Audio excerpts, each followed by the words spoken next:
mpulidde Ntambi, can you imagine Ntambi yo career, yo status. Mucheza mutembu Brenda Miles n'abanyonyera bwe yali yetunda. Kubasajja abanene nyenya balinga emikono, abalinga emiti, abatono, no tula yo no my brother. Sikulumba, sikuvuma. But brand yeri chichi. What is your God? What's so mad? Do you have your mother? Do you have your sisters and brothers?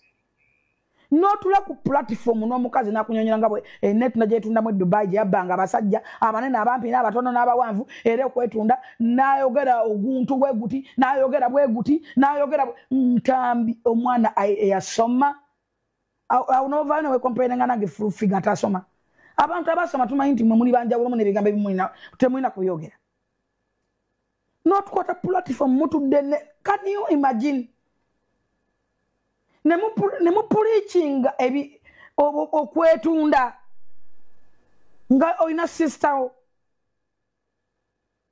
nemu kuwa platform okwetunda nemu tematema clips nemu zuunyensi yonna wowe n'ogwala ogubi ogudduka venyo gogwetuma kubasajja okay bakuchaza ne gwogera ebigambo nitwanga fulufiga ninga amanyaga matufu ya Jennifer Nakangubi luno olutalo rwatandise ye manya atandika entala ate n'azemalira ninga this time around ndabya abantu nga bagamba fulufiga mtuufu aina statement gyakoze n'agamba nti bulijjo nkulabanga ng'omuntu ategeera era alimu amagezi nti naye okwata otya omuntu ng'oyo n'omuleeta ku channel yo era n'omutuuza mu maaso ga kamera ne mumala almost ssaawa namba nga mwogera ku byekisiru.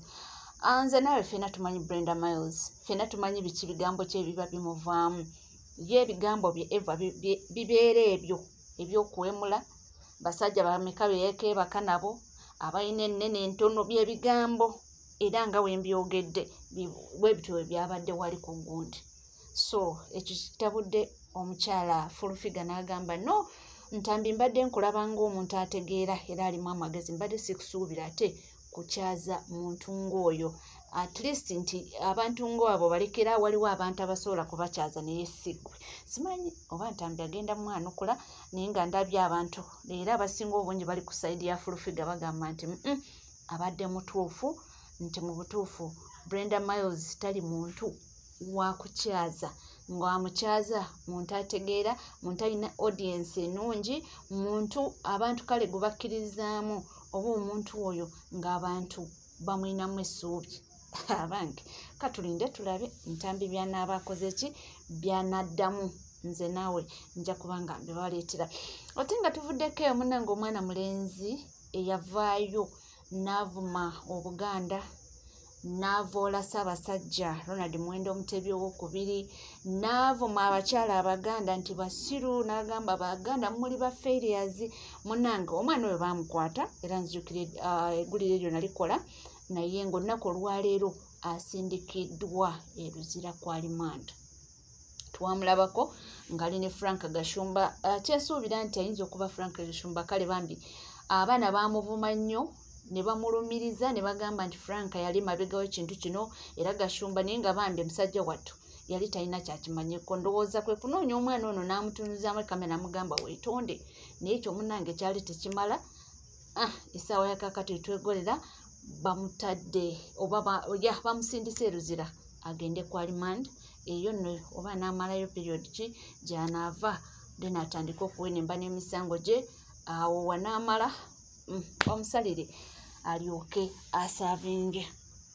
Jukira nno nga sinava kugulira eryo tulinayo abantu nga ba Madubala gye bali eyo mu kkomera misango gy'okuvuma okukozesa interneti mbo bavoola ekitiibwa kya His Excellency Yoweri Kaguta gye bali so ono omwana tali exceptional abadde naye nga balina okuba nga bakola ki nga bamutwala naye agenda testing ekiki ekiriyo wanga bagezaako muwoninga abantu naye ndowooza yabiyitanga ebyokusaaga teyabitwalanga kikulu so olunaku olwaleero ekyo kyekibaddewo nga tuvuddeko ate ye omukulembeze w'ekibiina kya NUP omukulu His Excellency Robert Kyagulanyi Ssentamu avuddeyo n'aba ng'atangaza ku kintu kya protest vote.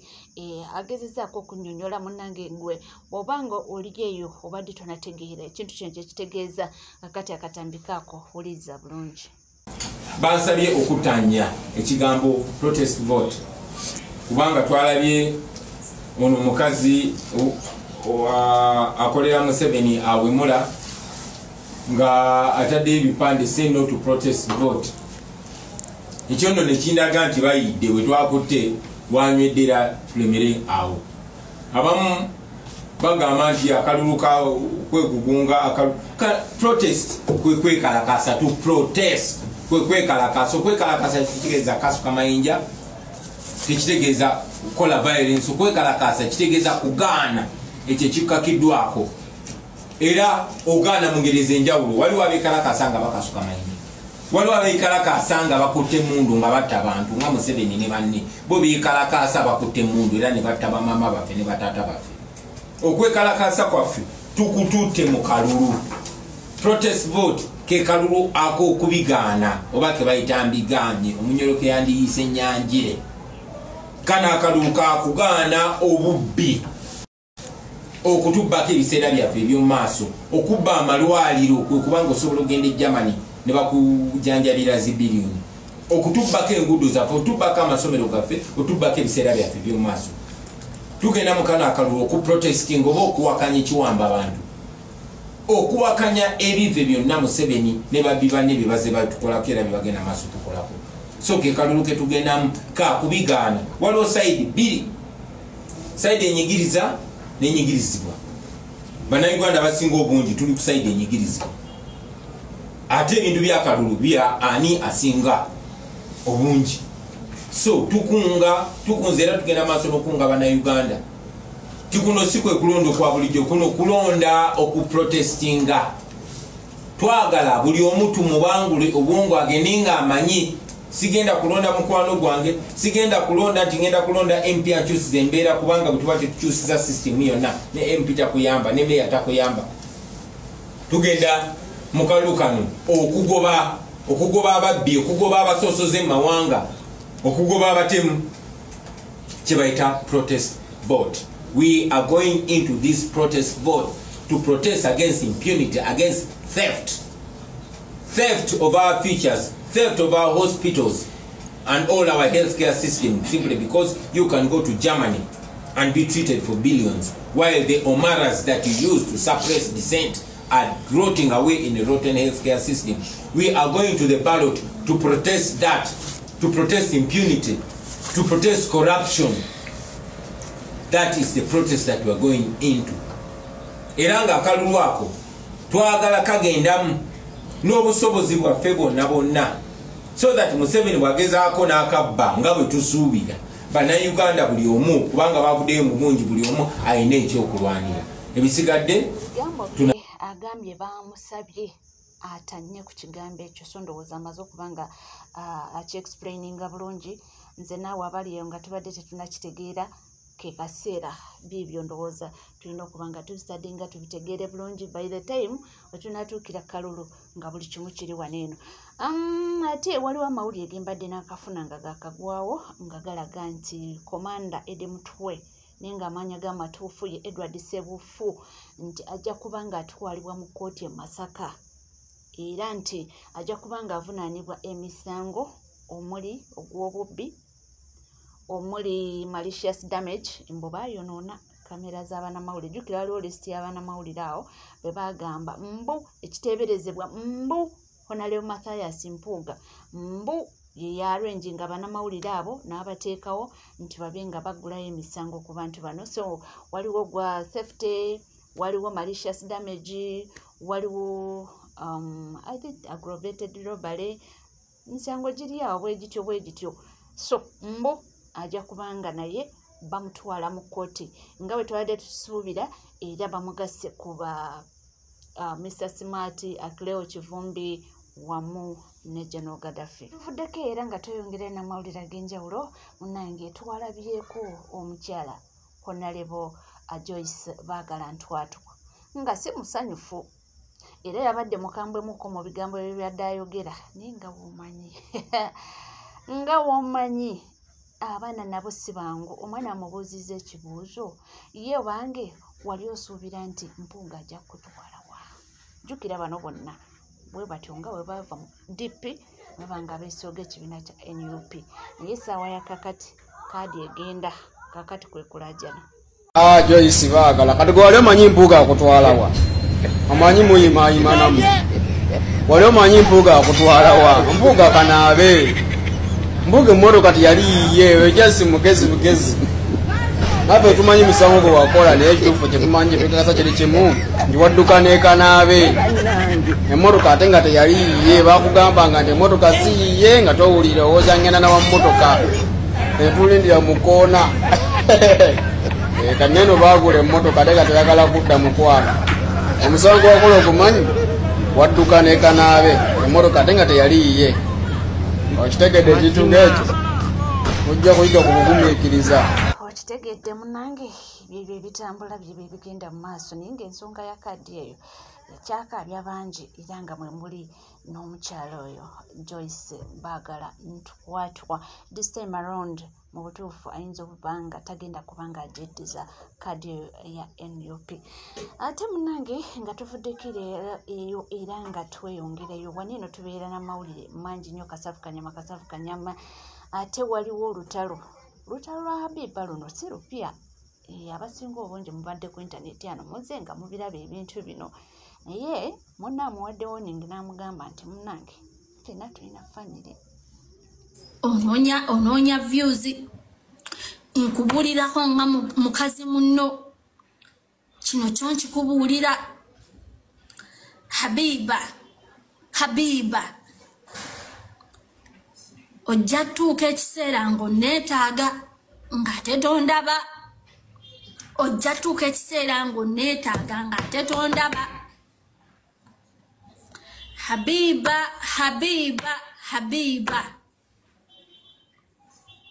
sirina buzibu naawe nze kyenjagala kiri kintu kimu Habiba jja famire yange mukamwa sinze Allah bati bino ebintu byansi twabisangawo okitegeera twabisanga aya basi nze naawe naye nga tweyongerayo olunaku lweggulo twalabye interview eya Katikkiro Charles Peter Mayiga ne mwana mulenzi Makona yamukozeeko interview era ku bintu ebimu abantu bebadde obuuliawo bebasimbyeko essira kyekibuuzo kyeyamubuuziza nti ye nga kigambibwa nti emikutu gya Buganda tezikyaza president w'ekibiina kya NUP era awo abantu bwe basimbye akati nnyo ne basimbawo essira okulaba agenda kyanukula atya era yamaze ennyanukula gye yakyanukuddemu mwabiwulidde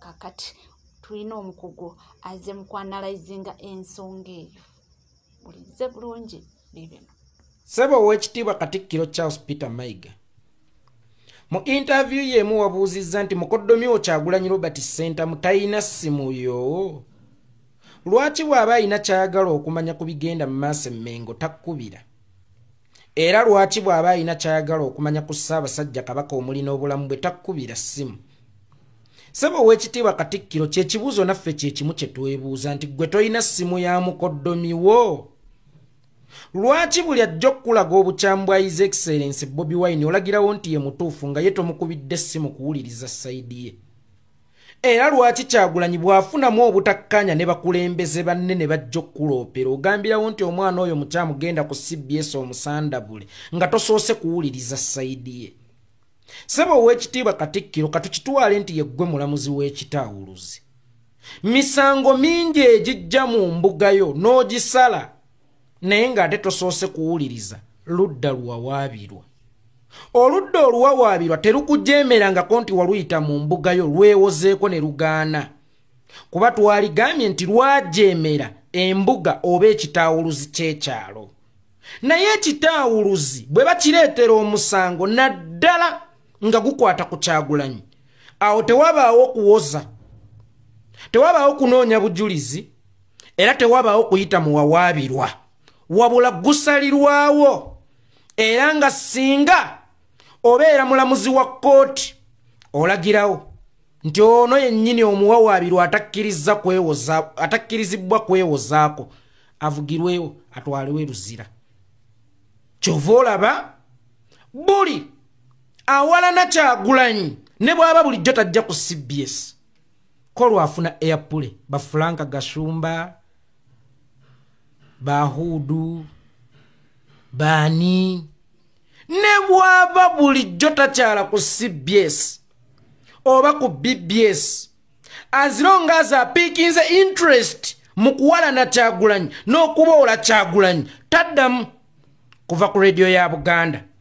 Abedi Bwanika omusajja yali akozeko ku statement nti ekizibu kya Uganda Buganda baagala kubaggulira nzigi tebalina kirala kyonna kye baagala bannayuganda ekibalemesezza okwenunula Buganda wabula Abedi Bwanika bwe yafuuka alwanyisa Kyagulanyi bwe yafuuka amuwaayiriza ebisiyaga ku BBS ne ku CBS waafuuka waka nti omuntu yenna awalana Kyagulanyi teyeetaaga kuyitibwa ku mpewo oba teyeetaaga kukola appointment na mikutu gya Buganda wabula akuba bukubi ssimu ng'afunye ekirowoozo olwafunye ekyokuvuma Kyagulanyi ekipya abaaye kukkiriza oba Gaana ngenda kuyitako abaaye ku palamenti yaffe ngenda kuyitako abange ku bweru ne bweru ti ngenda kuyitako Oweekitiibwa Katikkiro gwe tolina ssimu ya mukoddomiwo.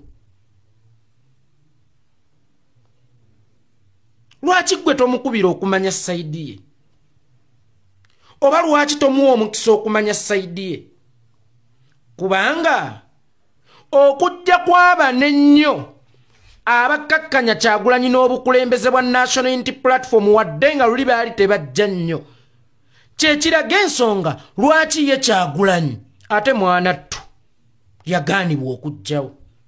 Tukkirize tugaane Oweekitiibwa Katikkiro kino ekintu ne bw'ona okikweka otya ne bw'onaalaga otya ensi nti Kyagulanyi tajja wano ng'era ku mpewo endala wallahi tajjaawo lwa nsonga temumwagalawo kubanga weewatuula oba ye yafuuka embuga enkulu ey'okumukyayisanga abantu naddala aba Buganda ey'okumusaliranga emisango era ne mumuvugirawo ne mumutwala eruzira. Sebo Oweekitiibwa Katikkiro pointi yaffe teri lwaki Kyagulanyi mwagaano mukyaza ku CBS wabula pointi yaffe eri lwaki Kyagulanyi takkirizibwa kujja kwewozaako. CBS si maka ga Kyagulanyi nti asobola okukyalawo ku makya n'akawungezi n'enkya ne luli naye ate tulaba ng'abamukkakkanya abamuvuma baafuulawo maka gaabwe naffe ne tubuuza lwaki ye taweebwanga omukisa okujja okwewozangako awo.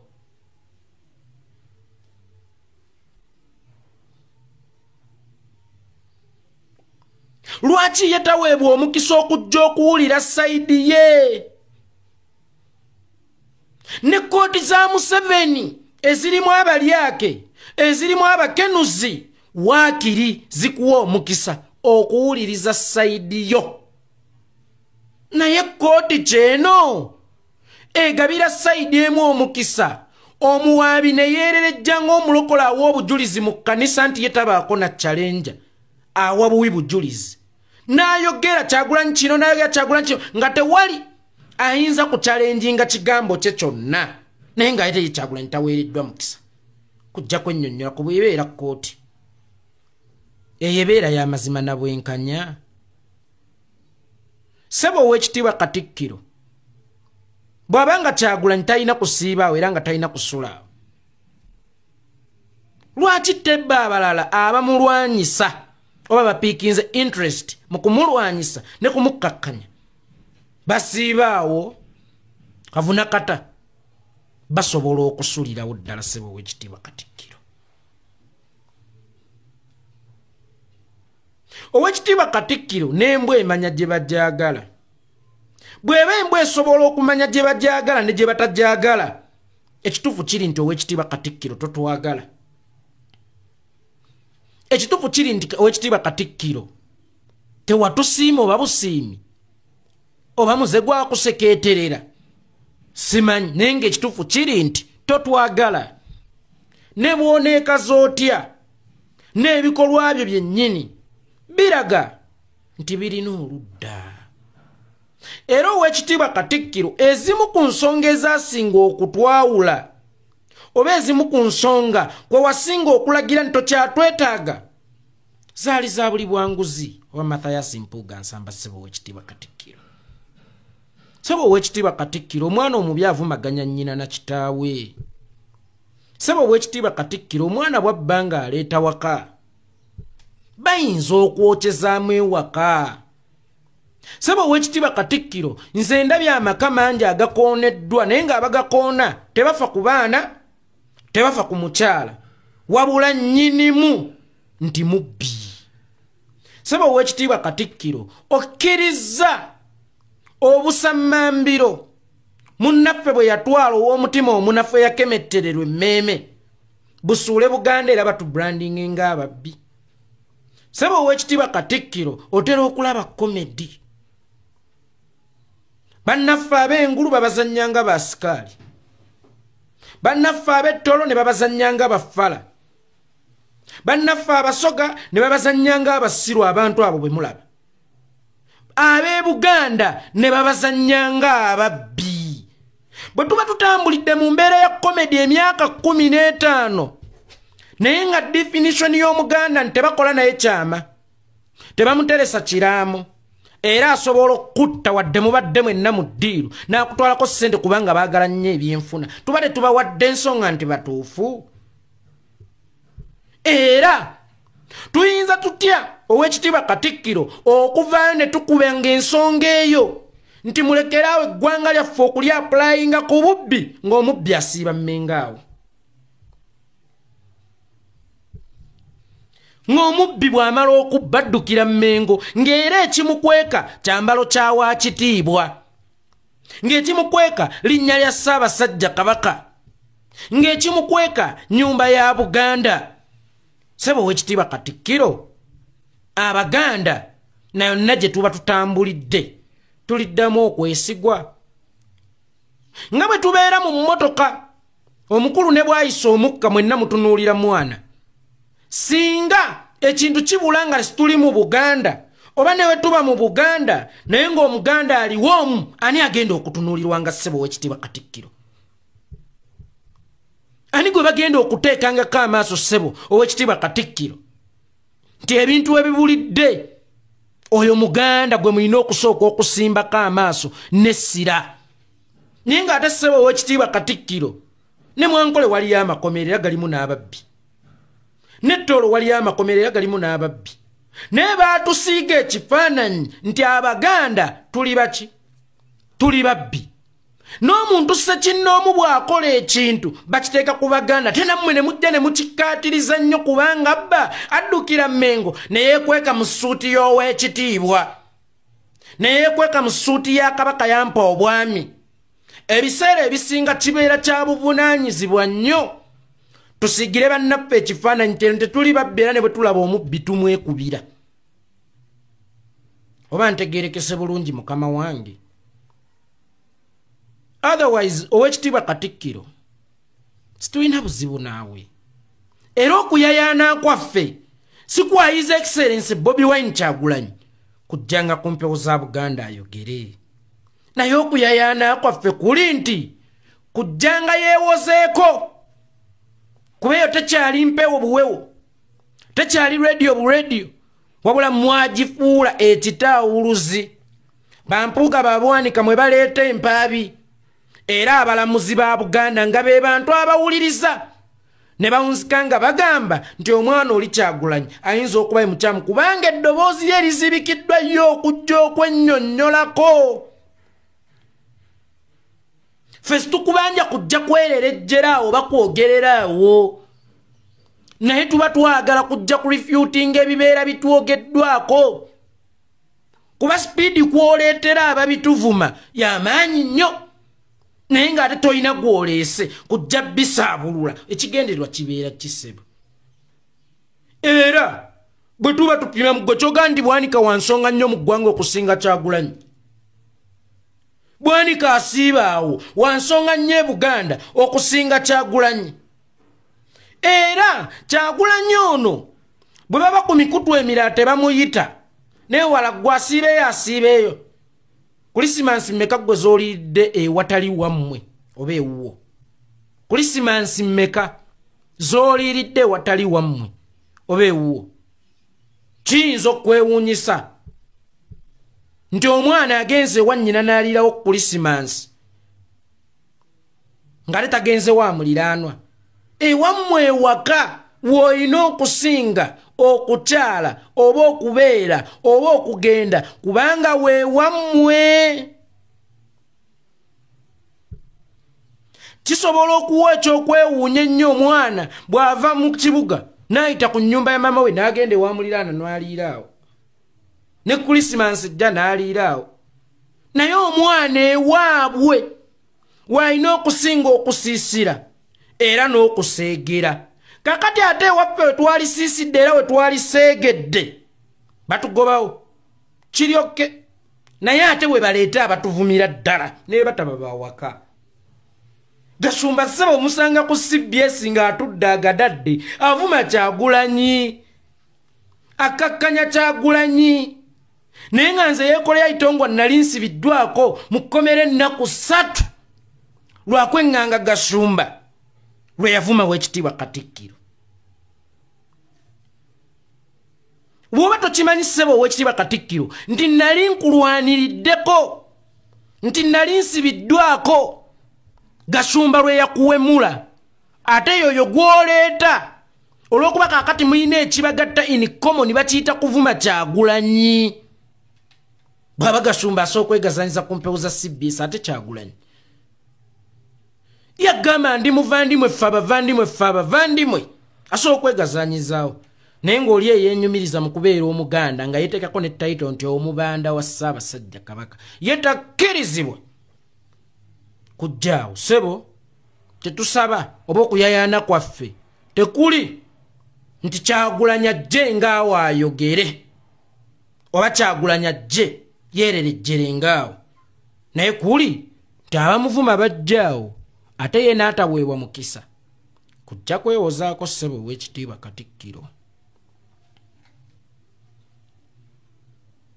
Ssebo Oweekitiibwa Katikkiro wakonye ku point egamba nti baagala nze nzije njogere kino na kino, nze nzije njogere mbu tuyiwe gavumenti. Nze ow'omutima gwe ow'omutima bw'oba tosobola kuyiwa gavumenti then ani aliyiwa gavumenti? Kuba tumanyi kakati na bukulu bwa kifo mw'oyimiridde nti yeggwe omukulembeze w'abatabaazi e Buganda.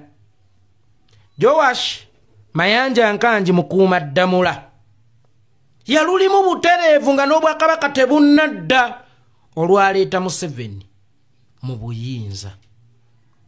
Musiba mutugamba nti wali asobola kufuga nga takwataganye na Mmengo, wulira ali Mmengo byayogera. Nze bye binkwatako, nze nzije njogere nze ow'omutima. Ssebo Oweekitiibwa Katikkiro nga bwe wagambye mbu gwe tolina kuba Nuupu, tolina kuba wa NRM, oli w'abantu bonna. Situwagala obeere wa Nuupu, obeere wa NRM, ne twagala obeere wa Uganda. Gwe bigenda mu maaso mu Uganda by'oyagala. Okakasa yeeyo Buganda bajjajja mu Uganda bajjajjabo gye baayiira omusaayi. Okakasa yeeno Uganda Buganda gye yawomamu omutwe okujja mu mikono gy'Obote agiteeke mu mikono gya Museveni. Ssebo Oweekitiibwa Katikkiro situwagala obeere wa Nuupu, ne twagala obeere wa mazima. Oweekitiibwa Katikkiro nkiddamu, situwagala obeere wa Nuupu naye twagala obeere wa mazima. Situwagala ekikyamu okiyite kituufu. Situwagala abatemu obayite baana ba Ssaabasajja Kabaka. Situwagala ababbi obayite baana ba Ssaabasajja Kabaka. Era Ssebo Oweekitiibwa Katikkiro situwagala otuyambeko mu lutabaalo lw'okwenunula. Si kye kikuvumya mbu totuyambyeko mu lutabaalo lw'okwenunula naye tofuukanga omuziziko. Eyo y'ensonga. Era ne Munnayuganda yonna gy'oli nze sijja kujja nkukugumule jangu tulwane gwe embeera gy'oyitamu bw'eri kuwaliriza okujja okulwana olijja naye bw'olifuuka omuziziko omukwenunula kwange awo weewali akabasa era awo weewali akabaate. Sebo ow'ekitiibwa Katikkiro wayogeddeko ku bukuubagano bwa Mpuuga n'obukulembeze bwa National Unity Platform noga nti lwaki bapulumya eby'omunju ezo ssente Mpuuga teyazijja mu nju ya mwami Nsamba oba teyazijja mu ggwanika ya Buganda bw'oba gy'oyita enju zaali ssente z'Abannayuganda zaali ssente z'abaana b'e Karamojja zaali ssente z'abaana b'e Busoga zaali ssente lya ddagala malwaliro ga Uganda ag'enjawulo. Kakati ensonga yali tekyali ya nju yali emaze okufuluma enju ng'era erina kuggweera ku kitaawuluzi. Omwana singa atema nnyina eba nsonga ya nju. Singa taata abeera alina looni gye yalya naye ng'etuddeko ekibanja okutudde n'ebijja gwe nojja ssente ezo n'ozibba n'ogera n'ozizannya zzaala ensonga ebeera ekyali ya nju. Ensonga ez'enju zisobola okubaawo naye ate eyo ensonga yali ya ggwanga. Waliwo emisango gy'ozza nga ne gw'oguzizzaako si alina okukuwaabira nga siteeti yeerina okukuwaabira. Singa nkeera n'enzita Mayiga famire esi yeerina okunvunaana siteeti yeba erina okunvunaana. Kati waliwo emisango egiba gikyusse famire. Sebo ow'ekitiibwa Katikkiro waliwo emisango n'ensonga ezibeera zisusse enju. Totuvuvuba olwa koddaawo Mathias Mpuuga Nsamba omubbi. Totukkakkanya olw'okubanga oyagala okubikkira obubbi. Nga n'ensonga ennyo gy'osinga okusimbako ennyo ssira nti lwaki His Excellency Bobi Wine oba Mukoddomi wo Kyagulanyi Ssentamu tekukubira ku nsonga za Ssaabasajja Kabaka. Kyagulanyi tabuuza ku lulwe, Kyagulanyi kati mukulembeze. Buli ekiruma abantu senga kyandaala nga ye omukulembeze abeera alina okukiyingiramu kubanga tokulembera ye. Ate era ye nga Bobi Wine Ssaabasajja Kabaka si we. Ssaabasajja Kabaka wa Baganda. Olaba gw'osobola okusalawo nti mumukubire wano ku CBS nga tosoose kumanya ludda lwe. Kati ate singa Bannayuganda babanga balina ennyonta ku mutanda oba obweraliikirivu ku bulamu bwa Kabaka waabwe ate gwe lwaki abeera akubira ggwe. Era bw'omunnyonnyola nti gyali mulungi nti ye Bobi Wine bwaguma atugumire ffenna Abaganda yatugumira. Gwe kimanyi nti twatondebwa n'emitima gyanjawulo alina ogugwe naffe tulina ogwaffe. Alina omutwe gwe naffe tulina ejjaffe. Kitegeeza si alina otugumira. Byebyo omwana ndowooza lwino yena amugyeyo era munnange ndowooza bagamba nti alina amatu awulire. Oyo nno ku nsonga eza Buganda atera nnyo okuvaayo munnange buli kimu n'akiteeka ku mmeeza n'alambulula nga wekiri era ndowooza muwulidde naye nga webale kubanga wekomidde ku NCK TV kugamba bugambye nti munnange obanga tuna subscribinga kekadde subscribinga ringinga that notification bell sharing liking ebisigadde komawo nabyo tuvaawo.